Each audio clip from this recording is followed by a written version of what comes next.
Trip Cameron Highland kali ni lebih rare sebab kita dapat petik sayur. Jadi kalau korang tengok daripada episod 1, sebenarnya kita ambil farm tour dan dalam trip kita tu antaranya kita pergi ke kebun sayur lah. So macam-macam jenis sayur yang kita boleh jumpa dekat sini.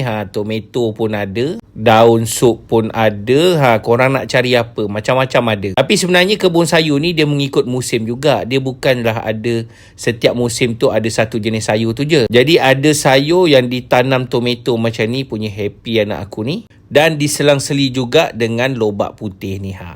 Punya seronok mamat ni, dia dapat tarik lobak putih tu. Punya besar. So ni antara pengalaman menarik lah bila kita ambil farm tour ni. Mereka akan bawa kita pergi ke ladang-ladang sayur yang berdekatan. Boleh tengok cara penanaman dan picking sayur kat sini. Orang kata fresh daripada ladang lah kan. Jadi tu aku cakap, trip ni memang berbaloi sebab kita boleh farm tour, lepas tu naik jeep lagi pergi ke semua tempat. Jadi kalau korang larat, jalanlah di keseluruhan farm ni. Yang ni dia dapat cili pula. Macam-macam kita borong dekat sini. Yang ni korang boleh beli dan bawa balik terus. So detail untuk farm tour aku dah bagi. Next kita ada 2 lokasi lagi. Stay tuned.